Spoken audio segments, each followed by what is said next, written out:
계속해서 고성 산불과 관련해 이야기 이어가겠습니다. 이창우 숭실사이버대 소방방재학과 교수, 최영일 시사평론가, 정책사회부 이상현 기자 나왔습니다. 어서 오세요. 안녕하십니까? 네, 안녕하십니까? 네, 먼저 이 기자, 다행히 12시간 만에 큰 불이 잡혔습니다. 밤새도록 주민들 또 군도 바짝 긴장을 했죠. 네, 어젯밤 8시에 시작됐던 고성군 산불, 오늘 오전 8시에 완전히 진화가 됐습니다. 주부 진화가 선언이 되면서 화재비상 대응 단계가 새벽에 한때 3단계, 가장 높은 3단계까지도 상향이 됐었는데 1단계로 하향이 된 상태고요. 특히 날이 밝으면서 헬기가 39대가 투입이 되면서 오전 진화가 좀 속도를 내면서 빠르게 완진을 할 수가 있었습니다. 네, 이 기자, 소방차와 소방대원은 얼마나 투입이 된 겁니까? 전국 소방 동원령이 이제 내려졌거든요. 네, 그래서 대응 3단계가 네, 대응 3단계 그리고 동원령 2호가 발령이 되면서 전국에서 소방차가 500여 대, 또 헬기가 39대, 또 소방대원과 산림청 산불 진화 대원 등 5천여 명이 동원이 돼서 산불 진화에 나섰습니다. 네, 우선은 지금 이제 가장 중요한 건 다시 산불이 재발화되지 않도록 하는 건데 잔불 진화 이건 어떻게 좀 하는 거죠? 네, 동원령이 해제가 되기는 했지만, 그러니까 하향이 되기는 했지만 인접시군에서 동원이 됐던 소방대원들은 그곳에 남아서 잔불 정리를 계속 진행을 할 거고요. 또 남은 인원들이 잔불 정리를 하고 또 고성 소방서를 주도로 해서 뒷불 감시를 계속 이어갈 예정입니다. 또 바람이 계속 불 수 있기 때문에 산불이 언제 다시 확산될지 모르는 상황이기 때문에 네. 뒷불 감시가 좀 중요한 상황입니다. 네, 주민들도 밤새 한숨도 못 자고요. 또 특이했던 게 이 강원 지역엔 군부대도 많잖아요. 1,800명 정도가 긴급 행군을 밤새 한 셈이 됐어요. 지금은 다 돌아가신 거죠? 제자리로. 네, 그렇습니다. 어젯밤에 주민들 한 500여 명, 그리고 군 장병 1,800여 명이 고성의 곳곳에 마련됐던 대피소에서 밤을 지새웠습니다. 특히 군 장병들 같은 경우에는 밤 10시에 대피령이 이제 떨어지면서 차량과 이제 도보로 대피 곳곳에 나눠서 이제 대피를 했고요. 한 6곳의 대피소가 마련이 됐었네요. 네, 그렇습니다. 고성 종합체육관이나 천진초등학교, 아야진초등학교, 또 마을회관, 또 경동대학교 속초 실내체육관 등에서 나누어서 밤을 좀 지새웠는데요. 대부분 피해 상황을 지켜보면서 뜬 눈으로 밤을 새우셨고요. 그리고 이제 날이 밝으면서 피해 상황이 크지 않았던 걸로 산불 이외에 지금 주택 피해가 6채 정도로 집계가 되고 있거든요. 그래서 피해 상황을 확인을 하시고 대부분 날이 밝은 뒤에 집으로 돌아가신 상태고요. 또 군장병들 같은 경우는 대부분이 잔불 작업에 또 투입이 됐습니다. 네, 그렇군요. 네. 이창우 교수님, 12시간 만에 주불이 진화가 됐거든요. 예, 상당히 좀 빨리 진화가 된 편이다. 이렇게 볼 수 있을까요? 예, 그렇게 볼 수 있습니다. 그 이유는 이제 새벽 4시부터 양간지풍이라고 하는 바람의 세기가 좀 잦아들었고요. 이 바람의 세기가 잦아들면서 불의 이동 속도가 이제 현저하게 좀 떨어지고 속도 상태에 있었습니다. 그 다음에 이제 두 번째 이유로는 산불이 이렇게 동시다발적으로 여러 군데서 일어난 것이 아니고 한 군데에서 집중돼서 일어났기 때문에 지금 이제 소방대원들이 방화선 구축을 하는데 좀 그 소방력이 충분히 방화선을 구축할 수 있었다. 수월했었군요. 예. 이제 그런 측면에서 불이 이제 빨리 진화되었다라고 볼 수 있습니다. 네. 그리고 또 불이 난 지역에 이 산불에 강한 화력수가 많았다. 그래서 산불이 다소 좀 천천히 번졌다는 얘기도 있거든요. 예, 주된 이유는 아니지만 그것도 역시 마찬가지로 맞는 말입니다. 네. 우리나라의 이제 산에는 주로 침엽수림인 소나무가 이제 많이 존재를 하는데요. 이 소나무는 쉽게 타기도 하고요. 송진이 한번 불이 붙으면 굉장히 오래 타고요. 그리고 솔방울 같은 것들이 불이 붙었을 때 펑펑 터지면서 이제 먼 거리로 이동을 합니다. 아, 그렇군요. 예, 그래서 이제 불을 끄기도 어렵고 열량도 이제 많이 소모가 되고 이동 속도도 빠릅니다. 근데 이제 화력수림이 존재를 하게 되면 화력수림 자체에 그 잎사귀에 수분도 많이 존재를 하고요. 근데 이게 마른 낙엽 같은 경우는 굉장히 화력수는 넓잖아요. 그래서 불이 더 잘 붙을 것 같아요. 이제 그거는 이제 침엽수든 화력수든 떨어져서 죽은 나무까지는 우리가 이제 지표 화재다라고 얘기를 하는 거고요. 그리고 이제 나무의 나무 자체가 타는 것을 우리가 수간 화재다라고 얘기를 하고요. 예. 그리고 이제 잔가지에 붙어 있는 낙엽들과 잔가지가 위에 이렇게 수북히 쌓여 있는 걸 타는 걸 우리는 수간화 화재라고 얘기를 합니다. 네. 이제 지표 화재로 그 연소 확대가 되는 경우도 있고요. 그리고 이제 수간화 화재가 진행이 되는데 바람의 영향으로는 지표 화재가 굉장히 빠르게 갈 거고요. 예. 그리고 이제 수간 화재는 나무의 종류에 따라서도 영향을 받거든요. 그런 측면에서 연소 속도가 이제 줄어들었다라고 하는 것은 집중 직접적인 진화 네. 방법을 이용해서 직접 그 헬기를 투여했을 때 굉장히 효과를 빨리 볼 수 있다라는 측면이 있는 거죠. 네. 아무래도 이 산불 진화에 또 소방 동원령 3호가 발령됐기 때문이다 이런 얘기가 있는데요. 이 소방 동원령 3호 이게 정확히 어떤 의미인가요? 예, 소방은 이제 대응 단계로서 1단계, 2단계, 3단계라는 게 있고요. 네. 1단계는 그 관할 소방대가 이제 화재 진압을 하는 거고요. 그 지역에 이제 그렇죠. 소방대요. 예, 그리고 이제 대응 2단계는 이게 강원도다 보니까 강원도 전체의 소방 공무원들이 이제 동원이 됩니다. 네. 그다음에 이제 대응 3단계의 경우에는 전국에서 이제 동원령이 이제 그 소방대원들이 현장으로 이제 출동을 하게 되는데 이 3단계에서 이제 그 소방력을 네. 동원하는 동원 1호, 2호, 3호가 있습니다. 3호가 가장 그러면 높은 수준의 그러니까 1호는 이제 각 지자체에 있는 소방 공무원들이 5%가 현장으로 투입되는 거고요. 2호가 발령이 되면 이제 10%가 투입이 되고요. 네. 그 다음에 이제 3호 되면 20%가 투입이 된다라고 보시면 됩니다. 그러니까 이 3호 같은 경우에 전국적으로 이렇게 발령이 돼서 대응을 하는 건데 전국의 소방대원의 한 20%가 투입이 된다는 그런 말씀이신 예, 거죠? 그렇죠. 대응 3단계에서 1호, 2호, 3호가 있는 거고요. 예, 그 이제 5%냐, 10%냐, 20%냐의 차이로 이제 1호, 2호, 3호가 있는 거고요. 소방이 그 3교대를 한다라고 한다면 예. 네. 33%가 당일 근무를 하고 있는 겁니다. 네. 그 중에 13%만 지자체에 남겨놓고 나머지 20%가 20%가 전부. 현장으로 이제 투입되는 거죠. 네, 네. 정말 대형 산불이었을 경우에 이렇게 발령이 되는데 어제 새벽에 이 3호까지 발령이 됐으니까 얼마나 고성 산불이 심각한 수준이었나 지금 짐작할 수 있는 부분인 것 같습니다. 그런데 교수님, 예. 현재는 이제 주불은 우선 잡았다. 예. 그런데 이제 잔불 정리와 뒷불 감시 체제로 전환이 됐다고 하는데 예. 정확하게 이게 어떤 의미인 건지 좀 궁금하긴 합니다. 예. 앞서도 이제 산불의 종류를 제가 말씀드렸지 않습니까? 지표 화재가 있고요. 그 다음에 이제 수간 화재, 수관 화재가 있습니다.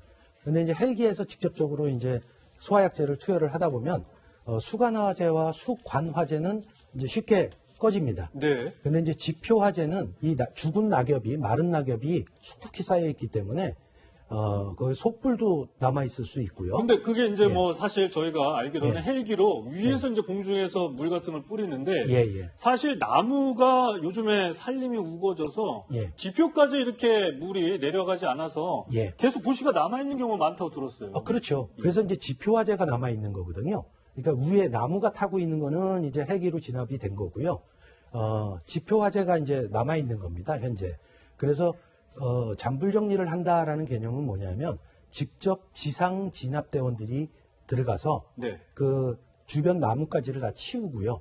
불이 타고 있는 나뭇가지들을 소화약제를 이용해서 불을 끄고 그리고 다시 재인화가 될 가능성이 있기 때문에 재발화가 될 가능성이 있기 때문에 흙으로 덮어버립니다. 아이고, 뭐 아예- 작업이 뭐 쉽지가 않는 작업. 예. 굉장히 이제 시간이 오래 걸리는 작업들이죠. 그렇기 때문에 이제 인원이 굉장히 많이 필요하고요. 산림청에서 보유하고 있는 지상 진압대원의 숫자가 그렇게 많지 않기 때문에 네. 군이 같이 이제 투입이 돼서 이런 잔불 정리를 하게 되는 겁니다. 네. 네.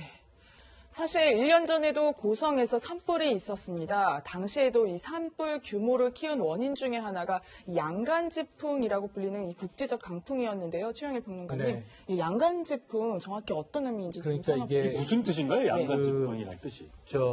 지명을 딴 겁니다. 네. 양양과 간성 사이에서 부는 바람이다. 양간지풍이고요. 네. 이걸 또 이제 강원도에 가시면 양강지풍이라고도 불러요. 이것도 틀린 말은 아닙니다. 양양과 강릉 사이에 부는 바람이다. 양강지풍이라고 일단 부르는 지역명으로 똑같은 바람이에요. 네. 예. 그런데 이게 봄철에 네. 이동성 고기압 때문에 영서 지역에서 영동 쪽으로, 그러니까 대관령 쪽에서 바다 쪽으로 불게 되는 아주 거센 바람인데 예. 제가 강릉에서 군복무를 했는데 봄철에 양간 지풍이 불면 정상 보행이 어렵습니다. 거의 그 정도로 엄청난 맞바람을 바람이 맞으면서 걷기가 힘들어요. 예. 그래서 아예 거리에 사람이 이제 조용해지는데 네. 그래도 이게 초속 18m니까 이 불씨가 한번 바람을 타면요 10초 만에 한 180m 떨어져서 착지하면 이 지난해가 최악이었는데 우리가 고성 산불이 아니고 지난해는 아예 강원 산불이라고 부릅니다. 네. 왜냐하면 네. 동해안 일대에 불이 다 번졌었거든요. 그리고 고성 속초만 250헥타르, 강릉 지역만 250헥타르가 완전히 불탔어요. 이번에는 85헥타르입니다. 그러니까 고성 지역에서 그나마 잘 잡은 거예요. 밤사이에 불길을 잡았기 때문에. 그래서 이 양간지풍은 봄철마다 문제가 되고 있어서 네. 지금 과거에도 굉장히 대형 산불이 있었던 걸로 기억이 나는데 아까 고성 주민이 예. 자 고성만 3번 있었습니다. 예. 아주 큰 산불이에요. 그렇죠. 96년 고성 산불이 있었고요. 2000년에 있었고요. 그리고 2005년에는 낙산사 우리나라 저도 보물입니다. 기억이 납니다. 예. 전소됐고요. 불길이 얼마나 세면 그 종이 다 녹아내리는 상황을 봤습니다. 지금은 이제 다시 재건축이 됐지만 이런 안타까운 이 문화재 소실까지 있었던 큰 불을 보면 지난해 강원 산불도 이게 뭐 국가에서 재난 사태를 선포할 정도의 큰 불이었습니다. 네. 이 봄철이면 발생하는 이 동해안 산불, 과연 저는 그런 생각이 들어요. 이렇게 뭐 자연의 힘에 인간의 무력함을 느끼기는 하지만 그래도 대책을 세워서 자연의 힘과 맞서는 게 또 우리들의 인간의 모습 아닙니까? 교수님? 뭐 예. 전혀 대책이 없어요. 어떻게 할 수가 없는 겁니까? 그렇지는 않습니다. 예. 이제 예방 대책이라는 게 있고 진압 대책이라는 게 있는데요. 예방 대책은 아무래도 이제 불이 나지 않게끔 하는 방법이 있는 거죠. 근데 지금 이제 산불이 과거 10년보다 지금 올해 5월 1일자로 한 1.5배 정도 많이 발생을 했고요. 피해 면적도 한 1.8배 정도 됩니다. 근데 이렇게 산불이 많이 발생하는 것 중에 주 요인이 예를 들어 군에서 이제 사격을 하다가 예. 이제 오발탄이나 이런 것들 주로 이제 산림에 떨어져서 네. 목표물에 안 맞고 나는 경우도 좀 있고요. 예. 그 다음에 이제 뭐 등산객들에 의해서 나는 경우도 있고 그리고 그 밭을 태우다가 그렇죠. 논둑을 예, 태우다가 그렇죠. 일어나는 경우도 있고 그리고 또 뭐 그다음에- 산에서 요즘 그런 분들은 없으시겠지만 담배를 피우시는 분들도 맞습니다. 꽤 담배를 계세요. 피시는 분들도 있고요. 많이 줄었지만 이제 있고요. 그 다음에 이제 주로 많이 늘어나고 있는 것들이 어떤 거냐면 이게 이제 굉장히 중요합니다. 산속에 건축물들이 존재하는데 이 건축물에서 화재가 나서 이번 사건처럼 산불로 옮겨붙는 경우가 네. 생겨요. 예. 근데 이 퍼센테이지가 매년 지금 올라가고 있습니다. 네. 그러니까 사람들이 산속에 이제 많이 건축물을 짓고 있다라는 그렇죠. 얘기죠. 막 비농 기촌도 많아지고 그러다 보니까. 그렇다고 그러면 이제 예방 정책이 선진국 같은 경우에는 우위 정책이라 해서 산림과 도시와 인터페이스, 인접 지역이라고 하는 곳은 건축물이 들었을 때 각별히 더 불연제를 사용한다든지 소화 설비를 한다든지 해서 산불로 넘어가지 않도록 하는 정책들이 있습니다. 네. 근데 우리는 아직까지 이런 우위 정책이 없어요. 그러면은 산림 속에 짓는 건축물과 도시 속에 있는 건축물이 동일할 수는 없거든요. 위험도가. 따라서 국토교통부, 그다음에 산림청, 소방청 이렇게 다 모여서 회의를 해가지고 우위 정책을 좀 도입해야 될 필요성이 있고요. 네. 그다음에 이제 산림을 보시면 알지만 지금 민둥산이라고 하는 얘기는 이제 다 지나갔고요. 그렇죠, 예. 이미 4월 5일 식목일도 없어졌습니다. 그 정도로 이제 산림이 울창하거든요. 뭐 식목일은 있지만 이제 예전엔 제가 기억하기 휴일이었죠. 예. 근데 지금은 이제 휴일이 아니었어요. 나무를 심어라 이제 이런 네, 얘기 안 그런 하거든요. 예. 오히려 이제 나무를 심으러 갔다가 이제 화재가 나는 경우가 많다 보니까 네. 이제 없어졌고요. 그리고 심을 데도 없습니다. 이제는 워낙 이제 울창하거든요. 그렇다는 얘기는 뭐냐 하면 연료가 산에 굉장히 많이 존재한다. 화재가 한번 붙게 되면 작은 불은 끄기 쉽지만 큰 불은 굉장히 어렵습니다. 그죠? 네. 예. 이런 차원에서 보면 숙각구기 정책이라는 게 필요합니다. 어떤 숙각구기라는 방향으로 게 해야 되는 거죠? 우리가 이제 머리 숱이 많으신 분들은 네. 이발을 하고 나서 숱을 치죠. 예. 중간중간에 예. 이제 머리를 친단 말이죠. 네. 그것처럼 나무도 이제 숙각구기를 해서 수술 친다는 그 예. 의미군요. 아니, 그러니까 숙각구기 운동인데, 그런 정책인데, 비율을 이제 머리숱에 이제 제가 비교를 한 건데, 나무도 이제 뭐 쓸모없는 나무들도 있을 거고요. 예. 그 다음에 이제 벌레 먹은 나무도 있을 거고요. 빨리빨리 제거를 해주고, 숲을 좀 연료의 양을 좀 줄여주는 그런 정책으로 가야 되거든요. 네. 근데 이런 정책은 지금 산림청이 모르고 있는 건 아닙니다. 예. 다만 새로운 정책이 만들어질 때 거기에 대한 예산이 뒷받침돼야 되는데 현재 이런 예산들이 없기 때문에 이런 정책이 그러니까요. 되고 있지 않는 거거든요. 빨리 시급하게 좀 대책들을 예, 마련했으면 맞습니다. 좋겠습니다. 그다음에 이제 진압 대책이라고 하는 것은 우리가 야간 산불일 경우에 이제 직접 진화가 어렵다라는 거지 않습니까? 예, 예. 근데 실제 외국을 보면 야간에 운행이 가능한 진화 헬기가 있습니다. 아, 워낙 그런가요? 비싸기 때문에 지금 도입이 안 되는 거고요. 그런 것도 이제 도입을 해야 될 필요성이 있고요. 그다음에 야간 산불을 진압하기 위한 어떤 그 신기술들, 예, 예. 예를 들어 이제 산림청에서 지금 2년 전부터 하고 있는 과제가 있습니다. 어떤 거죠? 뭐 소화탄도 있고요. 그다음에 드론을 이용해서 사람이 접근하기 어려운 곳에 드론을 이용해서 불을 끄는 그런 과제도 있고요. 이제 이런 과제뿐만이 아니라 보다 더 신기술이 접목된 효율적으로 야간 산불을 진압할 수 있는 기술들이 이제 개발이 돼야 된다라는 것입니다. 네. 네. 네, 만반의 대책을 세운다고 해도 막상 이 사고가 터지면요, 당황하기 마련이거든요.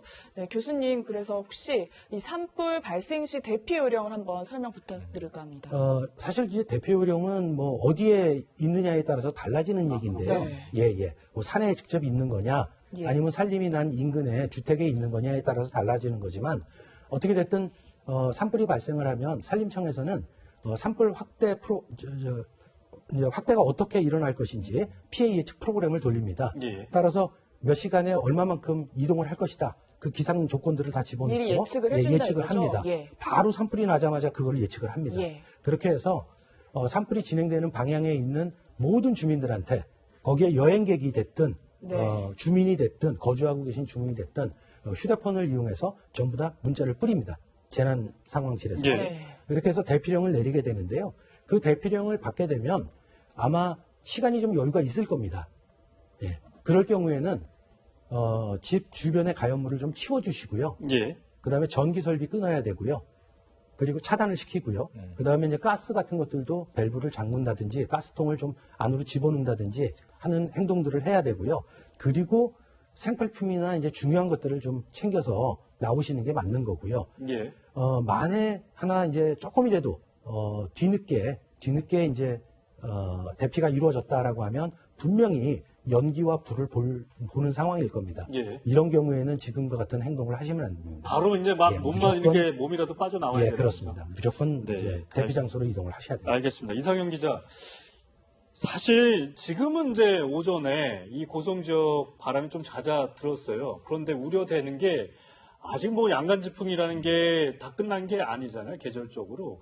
오후 이 바람이 또 거세게 불 것이라는 예보가 좀 나오는 것 같은데 어떻습니까?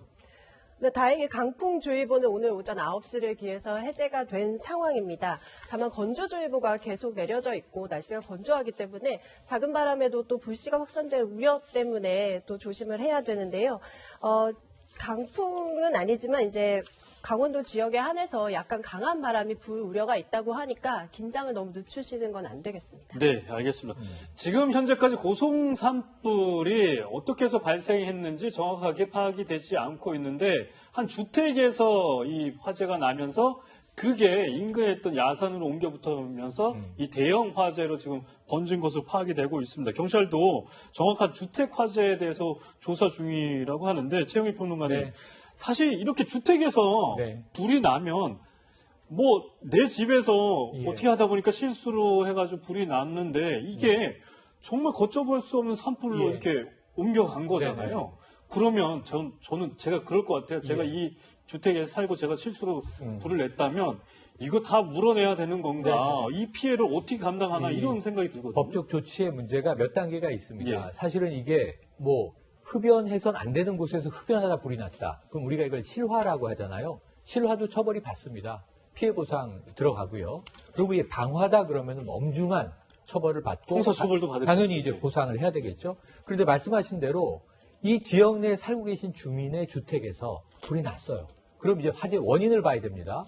이게 지난해 이 강원 산불의 원인은 전봇대 스파크였습니다. 그렇죠. 예. 그런데 이거는 뭐 누가 어떻게 할 수 없는 건데 우리가 책임 소재를 따질 때 한전의 책임이 있느냐 없느냐를 따졌단 말이에요. 자, 이 주택에서 불이 나서 내 집에 불난 것도 이분은 억울한 상황일 거예요. 일부러 불을 내신 게 아니고 이게 뭔가 문제가 있어서 그렇죠. 나온 거니까.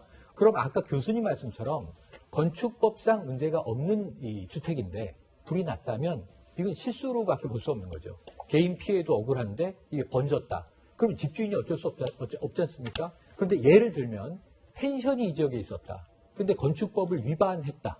전기용량을 많이 썼다든가 가스 안전관리를 제대로 못했다. 가끔 인명사고 나는 거 강원에서 보셨잖아요. 네. 그런 어떤 이 위법한 상황에서 불이 났고 번졌다.